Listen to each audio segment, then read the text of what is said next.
세상에 떠도는 기묘한 괴담들. 첫 번째 이야기, 공동묘지 근처를 지날 때 도깨비불과 귀신을 봤다. 제가 15살 때입니다. 평소처럼 친구랑 놀고 있었습니다. 평소에 놀이터까지 가려면 반드시 공동묘지를 지나가지 않으면 안 됩니다. 그날도 평소처럼 묘지 앞을 지나가는데 녹색의 둥근 불꽃 같은 것이 보였습니다. 불쾌했기 때문에 서둘러서 그곳을 지나가려고 생각해서 전속력으로 지나가려고 생각했지만 몸이 무거워서 앞으로 가지 못했습니다.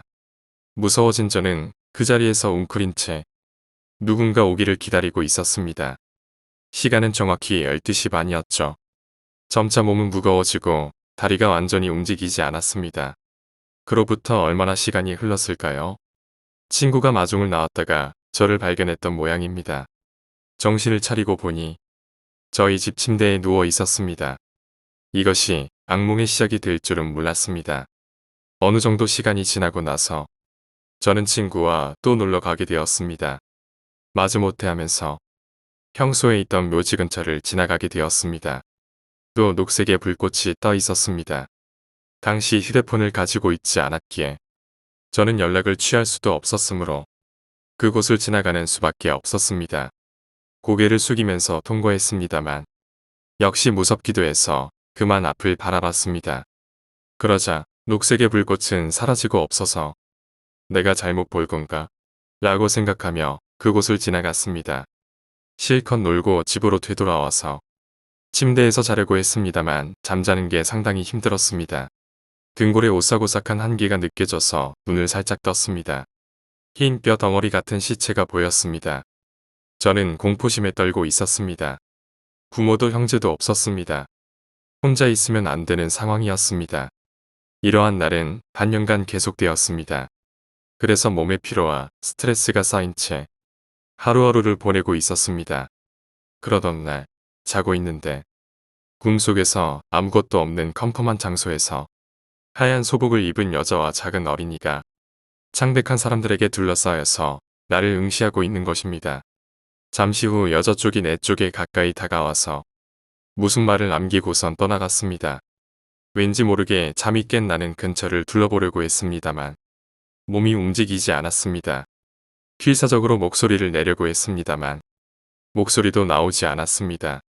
그리고 뭔가에 목이 졸리는 듯한 감각이 느껴졌습니다. 1시간 정도 움직일 수 없었습니다. 그 후 기절한 것인지 깨고 보니 아침을 맞고 있었습니다.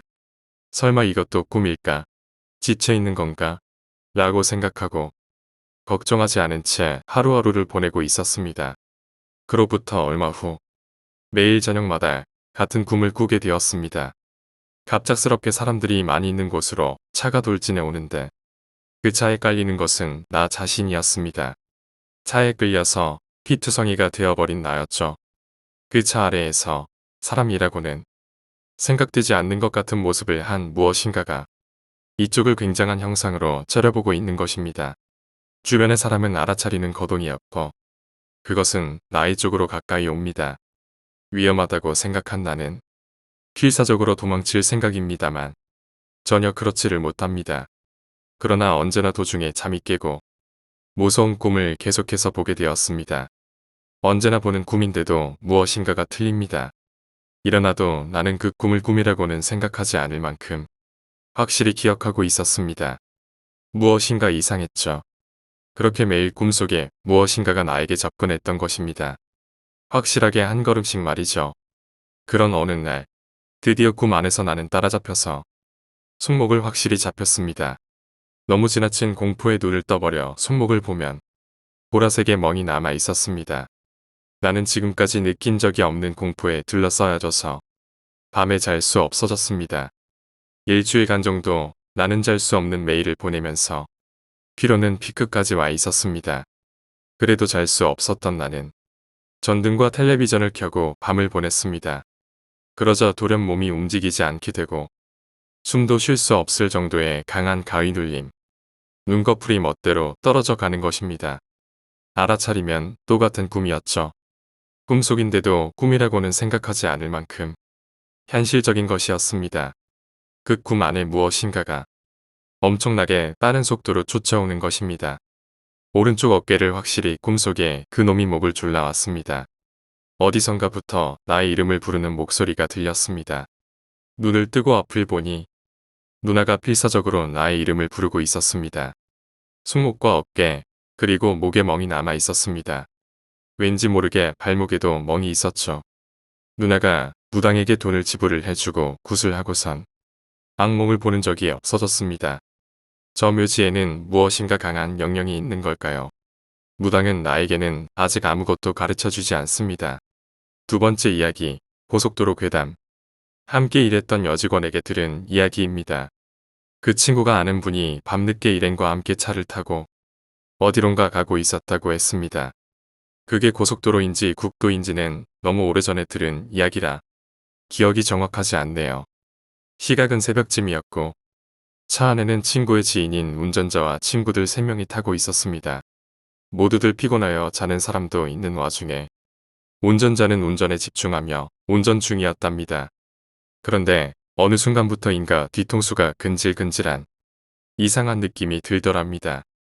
결국에는 고개를 돌리지 않아도 뭔가가 시야에 아른거리는 걸 느끼게 되었고 운전석 쪽 사이드 미러를 슬쩍 보게 되었죠.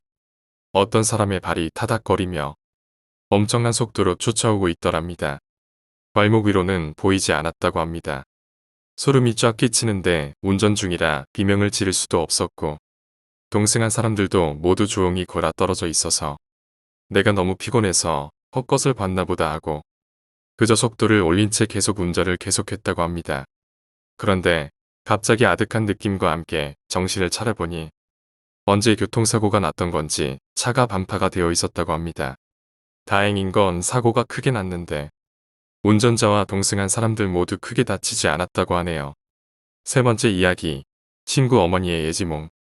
친구 어머님이 예지몽 쪽에 능하셨던 모양입니다. 그 당시 친구 아버님은 차를 가지고 이곳저곳 다니시는 일을 하셨답니다. 그러던 하루는 친구 어머님이 꿈을 꾸셨는데 꿈속에서 남편이 방에 누워 자고 있더랍니다. 그런데 남편의 발밑에 어마어마하게 큰 지네가 꿈틀거리더랍니다. 보기만 해도 징그러운 정도로 컸다네요. 무서워서 보고만 있는데 그 지네가 남편의 발을 타고 올라가서 다리를 지나 점점 몸 위로 올라가더랍니다. 꿈속이지만 저걸 쳐내야 하는데 그냥 두면 안 되는데 라고 생각을 하였지만 무서워서 쳐내지는 못했답니다. 그 와중에 목 근처까지 올라갔는데 머리를 타고 넘으면 죽는다는 말이 생각나셨다고 하네요. 결국엔 용기를 내서 쳐냈죠. 지네가 바닥에 떨어지고는 꿈에서 깼다고 합니다. 그날 아침 어머님이 꿈 이야기는 하지 않고 제 친구에게 몸 조심하라고 말을 하였답니다. 친구 아버지는 운전을 하니까 괜한 얘기가 될까 봐서 얘기를 안 했답니다.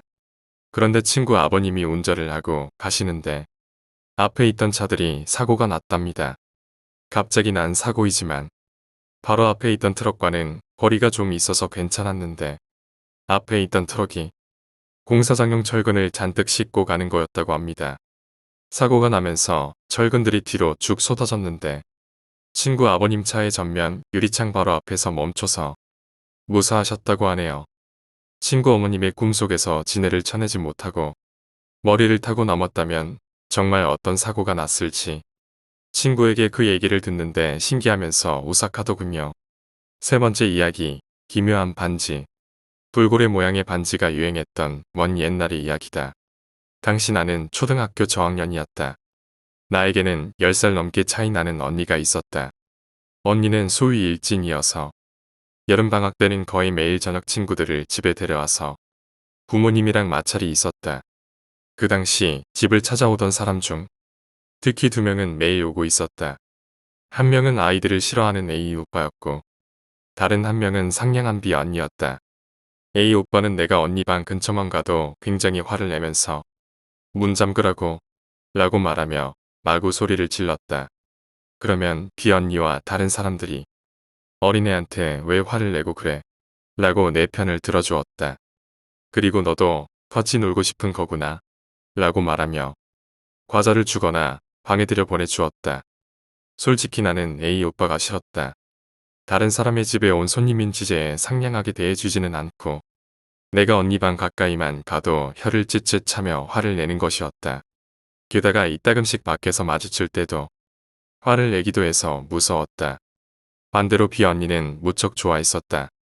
B 언니는 A 오빠와는 달리 우리 집에 올 때마다 장난감이나 과자를 줬다. A 오빠 대신 내 편을 들어주기도 했고 밖에서 만나면 꼭 먼저 말을 걸어줬다. 친구가 없는 내가 외로울 것을 걱정해 함께 놀아주기도 했다. B 언니의 말버릇은 내가 내 여동생이면 좋을 텐데였다. 그렇게 우리 집에 흑역사였던 여름방학이 끝나갈 무렵 갑자기 A 오빠가 나에게 돌핀링을 주었다. 우리 집에 와서 언니 방에는 들리지도 않은 채 내 방에 오더니 가지라고 말하며 던져주고 간 것이었다. 핑크색 상자에 들어 있었다. 생일도 아닌데 이상하다고는 생각했지만 친구가 없어 언제나 쓸쓸했던 나는 드디어 A 오빠와도 친하게 지낼 수 있다는 생각에 기뻤다. 당시 유행하던 것이었던 데다 A 오빠가 처음으로 준 선물이었기에 너무 어려서 엄지손가락에도 헐렁거렸지만 나는 반지를 끼고 잤다. 그런데 한밤중 갑자기 손이 뜨거워져서 놀랐던 나는 잠에서 깨어났다. A 오빠에게 받은 반지가 불에 달군 것처럼 뜨거워졌던 것이다. 모처럼 받은 반지가 망가졌다는 생각에 반쯤 잠에 취해 나는 엉엉 울었다. 하지만 누구도 나를 달래주지 않았다. 한밤중이라서 그런가 싶었지만 옆에서 자고 있던 어머니도 없어서 나는 이상하다고 생각했다. 어느새 반지는 식어 있어서 나는 반지를 떼고 불이 켜진 거실로 향했다. 거실에 가자 부모님이 새파랗게 질린 얼굴로 언니가 사고를 당했대 라고 말했다. 잘 기억은 나지 않지만 언니는 다른 친구들과 오토바이를 타고 산에 놀러 갔다가 돌아오는 길에 전원이 사고를 당했다는 것이었다. 언니의 상태는 전화만 받아서 잘 알 수 없었지만 어쨌거나 위험하다는 것 같았다. 그런데도 부모님은 거실에만 있고 병원에 가려 하지 않는 것이었다. 나는 패닉에 빠져 언니가 죽어버릴지도 몰라 병원에 가자 라고 울면서 호소했지만 부모님은 전혀 움직이지 않았다. 나는 울면서 나 혼자라도 갈 거야 라고 외치고 파자마 차림으로 현관에 달려나갔다. 그러자 아버지가 온 몸을 던져 나를 막아서는 것이었다. 나는 문으로 가는 것을 기어코 막으려고 하는 아버지가 무서워서 또 울었다. 어머니는 방으로 돌아가자 라며 열심히 나를 달래고 있었지만 어머니의 얼굴 역시 울 것 같은 표정이 되어 잔뜩 겁에 질린 듯했다. 그런 부모님의 비정상적인 모습을 보자 어렸던 나도 뭔가 이상해 라고 냉정하게 생각하게 되었다. 자세히 보면 부모님은 외출복을 제대로 입고 있었다. 왜 그런 것일까 생각한 순간 초인종이 울리고 귀 언니의 목소리가 들려왔다. 데리러 왔어.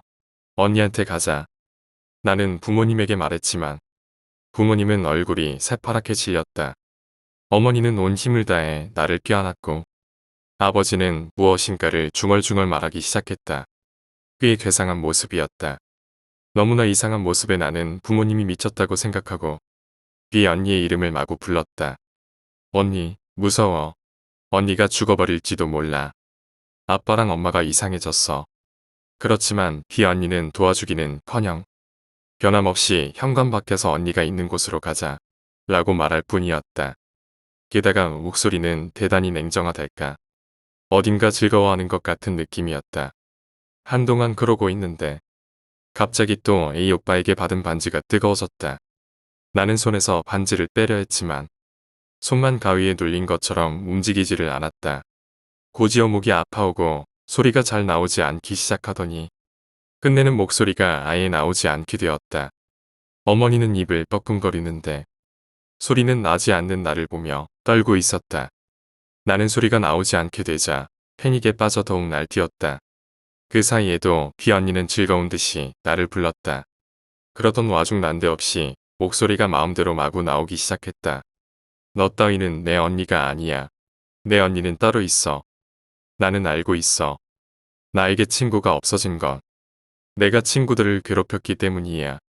내가 가져왔던 것들은 모두 훔쳐온 것들이잖아. 너는 나의 언니가 아니야. 두 번 다시 이곳에 오지 마. 우리 가족은 모두 여기에 있으니까 나를 거기로 데려가려 하지 말라고. 말을 하는 와중에도 나는 내가 무슨 말을 하는 것인지 알 수가 없었다. 비언니가 내 친구들을 괴롭혔다는 것도 언제나 주던 과자가 훔친 것이었다는 것도 처음 아는 일이었다. 이미 정신을 잃을 만큼 어지러운 상태에서 더욱 패닉에 빠진 나는 정신을 잃고 말았다. 깨어났을 때는 벌써 아침이었다. 옆에는 울고 있는 어머니와 무척 지친 얼굴의 아버지가 있었다. 아버지는 병원에서 연락이 왔단다. 언니는 다리가 부러지기만 했대. 점심이 되면 같이 병문안하러 가자꾸나 라고 말하셨다. 그리고 그때는 이해할 수 없었지만 A군한테 감사해야 하렴. 그 반지는 평생 소중히 간직해야 해. 아마 이 정도 이야기하면 알겠지만 사고로 인해 B 언니는 이미 죽은 후였다고 한다. 그것도 부모님이 연락을 받기 전 즉사했다는 것이었다. 그런데 부모님이 병원에 가려고 하자 현관 너머로 B 언니가 보였다는 것이었다. 언니와 함께 있었을 그녀가 무사할 리가 없다고 생각한 부모님은 집에서 나갈 수가 없었다는 것이었다. 가끔씩 들려오는 문을 열어주세요. 라고 하는 소리가 너무나 무서워서 거실에서 같이 떨고 있었다는 것이었다. A 오빠 역시 사고 당시에는 의식이 없어 위험한 상황이었지만 다행히 의식을 되찾았다. 내가 병문안을 가자 A 오빠는 어눌한 말투로 울면서 이야기했다. B 언니가 왠지 계속 나에게 집착하며 도둑질한 물건들을 주었다는 것. 그리고 B 언니를 따라다니던 나를 걱정했지만 다정하게 말할 줄을 몰라서 화를 냈었다는 것. 유행하는 액세서리를 주면 여자아이니까 친구가 생기지 않을까 싶어 반지를 주었다는 것이었다. 지금은 벌써 그때로부터 20년이 넘게 세월이 흘렀지만 나는 매년 추석이 지나갈 때까지 집에 갈 수가 없다. B 언니가 아직도 나를 포기하지 못했다고 언니나 부모님이 말하기 때문이다.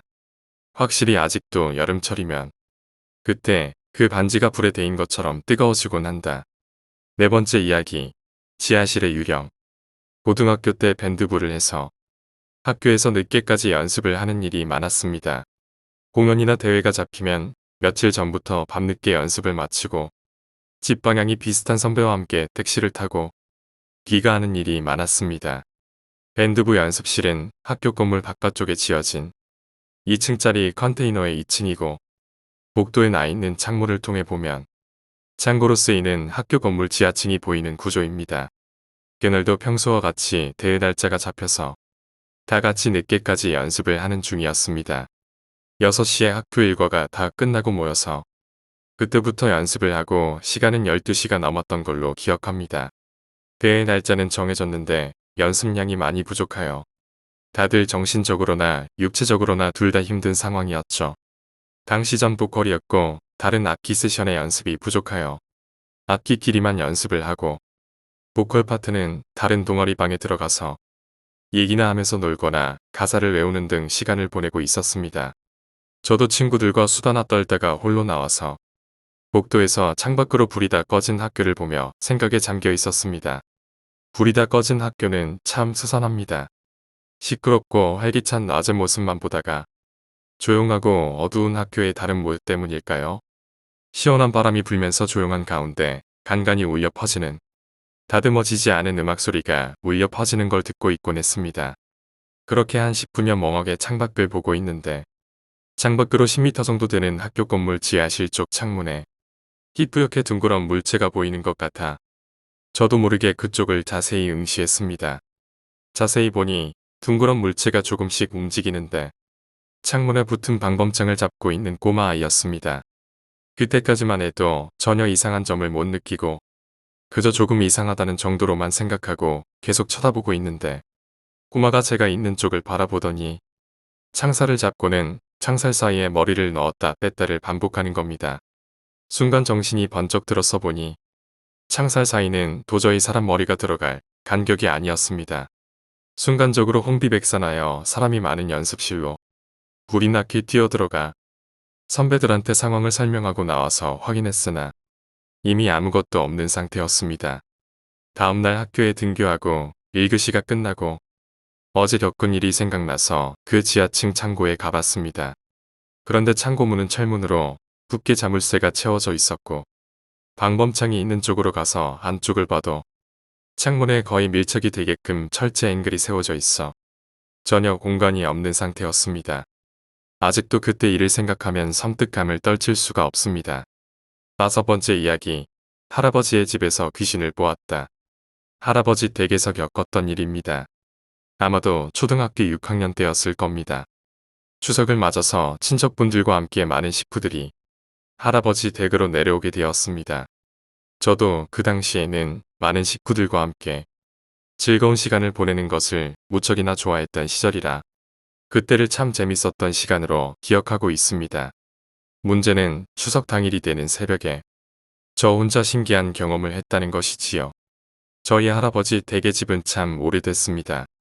할아버지 말씀으로는 이 집이 한국전쟁 당시 지어져서 현재까지 이렇게 살고 있다고 말씀해 주셨는데 겉으로 보기엔 초가집이지만 전체적인 크기는 꽤 큰 편입니다. 자가용 세대 정도가 주차될 수 있는 정도의 마당과 집의 오른쪽 편으로는 비닐하우스가 있는 옆마당, 외부에 설치되어 있는 아궁이, 그리고 여름에 시원히 쉴 수 있는 수도가도 있습니다. 집 곳곳엔 소나 닭 같은 가축들도 있고요.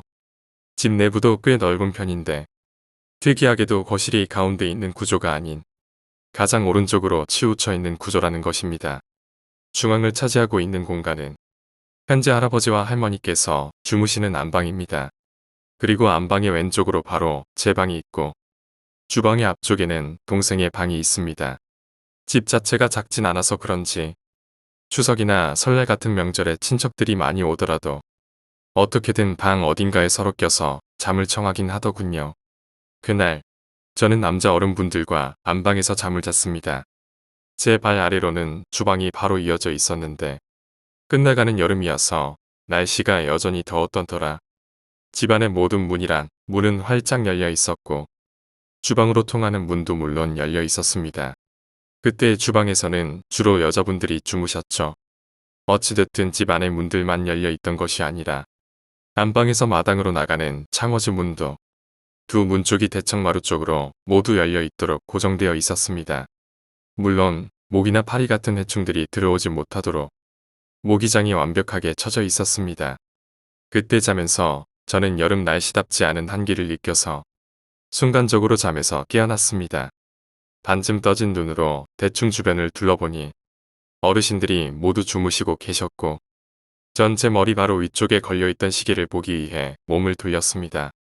희미하게 보이는 시계 바늘을 찬찬히 바라보고 있자니 우연치 않게 딱 새벽 4시 정각을 가리키고 있었습니다. 시계를 보고선 기분 나쁘게 4시가 뭐야? 4시가? 라고 중얼거리며 다시 몸을 돌려 바르게 누우려는데 그때였습니다. 여름엔 해가 일찍 뜨는 편이라 새벽 4시쯤 되면 어둠이 깊지 않아서 모기장 밖에 쳐져 있지 않은 문턱 건너편의 마당이 그럭저럭 잘 보였는데 대청마루의 기둥 옆에 기대고 있는 사람의 뒷모습이 보이는 것이었습니다. 그것도 옛날 사극에서나 나올 법한 선비들의 옷가지를 걸친 남자 말입니다. 선비들이 쓰고 다니는 검은 갓과 도포를 걸치고 있었습니다. 정말 순간적으로 얼마나 기겁을 했는지 모릅니다. 지금도 그때 그 뒷모습이 선명하게 기억이 나는데 주변의 친척분들이 모두 주무시고 계셨던 터라 혼자가 아니라는 생각이 들자 두려움이 조금 사라졌습니다. 그리곤 도대체 저 사람은 어디서 왔을까? 언제 왔을까? 하는 묘연한 궁금증들이 머릿속을 채워갔습니다. 그래서 순간적으로 누구세요? 라는 말을 내뱉었는데 입은 움직이면서도 목소리가 나오지 않는 것입니다. 그 점이 더 당황스러웠습니다. 마치 불가사의한 힘이 제 입을 막아버린 것처럼 목소리가 나오지 않는 것이었습니다. 그러면서 혹시 내가 목소리를 내버리면 저 사람이 뒤를 돌아 나를 쳐다볼 것만 같은 공포가 서서히 떠오르기 시작했습니다. 그래서 아주 조심스럽게 자리에 바르게 두어 숨소리조차 제대로 못 내고 있는 상황에서 설마 내가 헛것을 본 것은 아니겠지 하고 혹시나 하는 마음의 마당을 슬쩍 다시 쳐다보니 아직도 그 영체가 있었습니다. 다시 두 눈으로 확인을 해버리고 나니 도저히 그 안방에 누워있지를 못할 것 같았습니다. 그래서 저는 안방에서 탈출할 것을 결심하고 도둑이 슬금슬금 도망을 치듯 문이 열려있던 주방으로 아주 천천히 기어서 빠져나갔습니다. 주방으로 빠져나온 뒤 다시는 안방을 쳐다볼 생각도 안 하고 어렵게 엄마의 옆자리를 비집고 들어가 누워 다시 잠을 청했습니다. 다행히도 바로 잠들 수 있었고 일어나니 아침이었습니다. 한창 제사를 모시기 위해 안방에 제사상이 차려지고 있는 동안 주방이 시끄러웠던지라 잠이 금방 깨버렸는데 일어나자마자 새벽일이 떠올라 소름이 전신에 끼쳐버렸습니다. 저는 엄마와 아빠 그리고 큰엄마들을 붙잡고 새벽에 있었던 일을 하소연했지만 어르신들은 저의 장난이라고 생각하셨고 그나마 긍정적으로 반응하신 분들은 제가 악몽을 꿨다며 오히려 위로해 주시는 것이었습니다. 하지만 전 정말 두 눈으로 똑똑히 봤습니다. 다행히도 그 일이 있고 나서 다음 시골에 내려왔을 때부터는 같은 일을 겪지 않았습니다.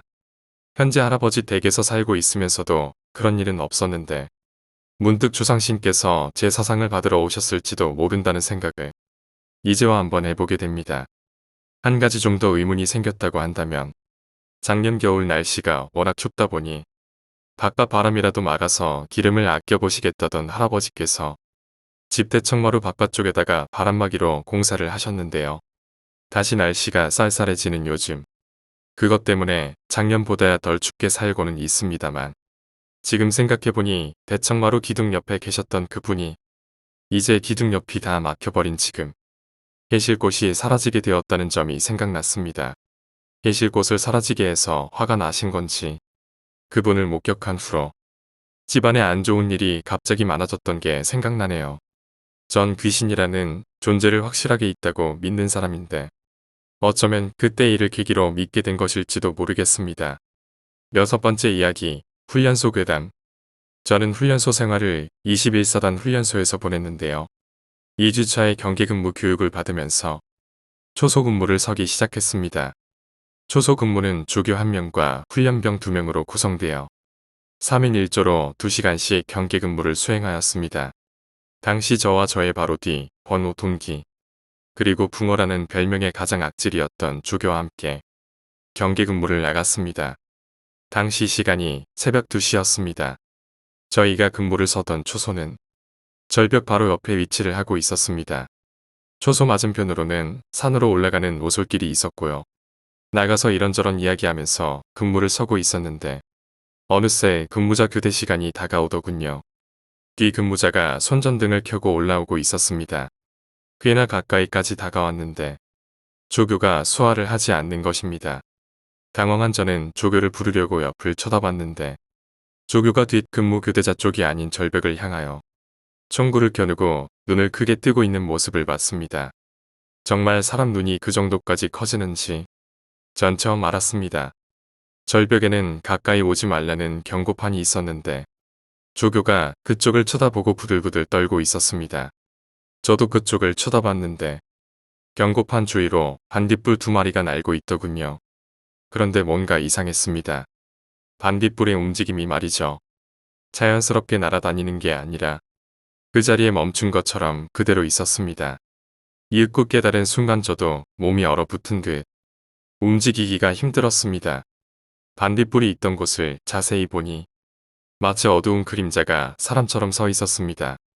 반딧불이라고 생각한 건 이상할 정도로 빛나는 사람의 눈이었던 것입니다. 정말 이상한 형태였습니다. 밤이어도 사람이 어둡게 보일 정도로 조명이 없던 곳이 아니었는데 몸이 그림자처럼 어두웠습니다. 마치 검은 안개가 사람의 형태를 하고 있는 것 같달까요? 너무나도 기이한 형태의 가위에 눌린 것처럼 움직일 수 없었는데 마침 뒷번호 근무자들이 교대하러 오는 시간이어서 교대 근무자들과 당직 사관이 다가왔습니다. 그러자 순간 움직이지 않던 몸이 풀렸습니다. 뒤돌아 교대 근무자들을 쳐다봤는데 그 순간 반딧불이라고 생각한 그 사람의 눈이 사라졌습니다. 주변엔 숨을 공간도 없었는데 갑자기 사라진 것입니다. 지금 와서 생각해봐도 이 세상 사람이 아니었을 겁니다. 우리의 시선을 피해 굳이 숨을 필요가 없었을 것 같네요. 이윽고 어리버리한 저희의 모습을 보고 당직사관이 화를 냈습니다. 이 자식들이 정신이 빠져갖고 조교 새끼고 훈병 새끼고 뭐하는 거야. 하지만 그렇게 화내는 소리를 듣고 있는데도 일반적인 사고를 벗어나는 일을 겪고 나니 아무 말할 수가 없더군요. 당황한 조교가 당직 사관에게 해명을 하려는 찰나 사박사박하며 아무도 없는 오솔길에서 산으로 올라가는 소리가 들렸습니다. 걸음소리는 들리는데 모습은 보이지 않더군요. 고지어 조교의 설명을 듣고서는 내무실로 복귀하는 동안 당직 사관은 저희에게 아무런 질책도 하지 않았습니다. 지금 와서 생각해보면 당직 사관에겐 익숙한 일이어서 아무 말하지 않았던 게 아니었나 싶군요. 7번째 이야기, 펜션 괴담. 복층 펜션에 놀러갔을 때 일입니다. 풀빌라 펜션이었고 부엌 쪽 계단으로 올라가면 서너 평 정도 되는 작은 복층이 있는 구조였어요. 저녁에 바베큐장에 가서 고구마 막걸리인가 옅은 첨보는 술을 사서 마시고 있었습니다. 바베큐장은 빌라 건물에서 조금 떨어져 있었어요. 걸어서 30초 거리 정도였죠. 그 술이 별로 입에 맞지 않아 저는 빌라 냉장고에 넣어둔 진로 소주를 가지러 갔는데요. 빌라 단지에 들어가니 제 일행이 묵던 빌라 건물로 한 아주머니가 들어가시더라고요. 잠긴 문을 열고 들어가셔서 혹시 청소하시는 분인가 했습니다. 얼른 따라 들어가서 청소는 지금 안 해주셔도 된다고 말씀을 드렸는데 저를 쳐다도 보시지 않고 복층 위로 올라가시더군요. 어이가 없어서 몇 초 가만히 서 있다가 혹시 못 들으신 건가 해서 위층으로 따라 올라갔습니다. 아주머니가 2층에 누워 계시더라고요. 미친 아줌마가 좀 무서워져서 일단 1층으로 내려간 다음 고기를 먹고 있는 친구들에게 전화를 했습니다. 다들 헛소리 하지 말고 술이나 가지고 오라고 하더군요. 제가 매우 진지하게 얘기하자 결국 친구놈들도 다 같이 몰려와서 올라가 보자고 했습니다. 애들하고 올라가 보니 이게 뭡니까? 아주머니가 사라지신 겁니다. 엄청 무안하면서도 정신이 얼어하더라고요. 친구들은 저를 욕하면서 취했다고 구박했습니다. 그나마 마음씨 좋은 한 친구는 잘못 봤을 거라며 위로해 주더군요. 하지만 그때 저는 명백히 취해 있지 않았습니다. 저는 당시 막걸리가 맛이 없어 반컵밖에 마시지 않았고 또 평소에 소주 2병을 마셔도 끄떡없는 기초대사량 높은 활달한 청년이었습니다. 잘못 본 것도 절대 아닙니다. 저는 외고조부님이 몽골분이셔서 타고난 시력을 물려받았습니다. 비록 잦은 게임으로 시력이 나빠져 안경을 끼고 있지만 안경점에서 성능 좋은 안경알을 맞추었기 때문에 1.2라는 훌륭한 교정 시력을 갖추고 있었죠. 때문에 제가 잘못 보았다는 것은 불가능한 일입니다. 물론 이렇게 생각하실 수도 있습니다. 술 취한 다른 손님이 방을 착각해서 들어왔다가 나간 것이다. 이것 또한 불가능합니다. 일단 잠긴 문을 열고 들어갔습니다. 물론 깜빡하고 잠그지 않았을 가능성 또한 존재합니다. 그렇다고 하더라도 저는 계속 빌라 문 앞을 지키고 있었고 그 아주머니가 나오는 모습은 보지 못했습니다. 저는 평소에 많은 추리물을 즐겨보았고 셜록 홈즈를 가슴 깊이 존경하는 사람입니다. 그 빌라는 완벽한 밀실이었습니다. 저는 이후에 빌라를 조사해봤지만 어떠한 밀실 트릭의 흔적도 발견하지 못했습니다. 참고로 저는 후각 또한 아주 예민합니다. 그럼에도 어떤 흔적도 찾지 못하였죠. 도출할 수 있는 답은 오직 하나입니다. 그 아주머니는 귀신이라는 것이죠. 8번째 이야기, 효소의 귀신. 저는 2007년 강원도에서 전역을 했습니다. 하지만 처음 입대한 곳은 강원도가 아니라 논산이었습니다. 논산으로 입대해서 한 달 군사교육을 하고 지뢰병으로 분류되어 상무대로 가서 후반기 교육을 받게 되었습니다. 거기서 공병대대 쪽에서 훈련을 받았는데 그곳은 한번 오르면 헐떡하고 숨이 넘어간다 하여 헐떡고개라는 이름으로 유명한 곳입니다. 밤에는 헐떡고개 근처 탄약고에서 기관병 1명과 훈련병 2명이 야간 근무를 섰는데 근처의 작은 팔각정의 넓이는 딱 관 크기 정도이고 높이는 보통 성인 남성 허리까지 오는 직사각형 구덩이가 있습니다. 기관병과 1명의 훈련생은 팔각정 안에서 보초를 섰고 저는 거기 구덩이에서 혼자 보초를 섰습니다. 그곳이 밤에 불이 없고 불 꺼진 건물과 숲이 섞여 있었죠.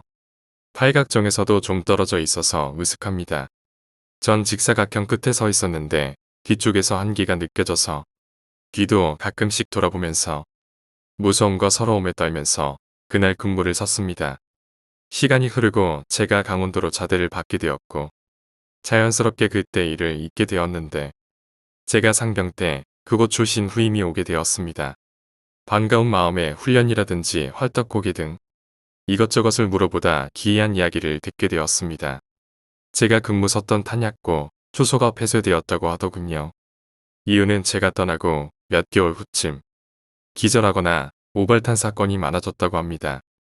오발탄 사건이 많은 장소는 바로 제가 보초를 섰던 그 직사각형 구덩이였다는데 거기서 보초를 선 사람들 증언들이 하나같이 똑같다고 합니다. 그곳에서 보초를 서고 있으면 등 뒤에서 사각사각 흙을 파는 소리가 나더랍니다. 그래서 뒤를 돌아보면 검은 형체의 무언가가 흙을 열심히 파다가 자신을 계속 쳐다본다고 합니다. 다들 그걸 보고 기절하거나 총기 오발 사고가 나서 결국은 초소를 폐쇄했다고 하더군요.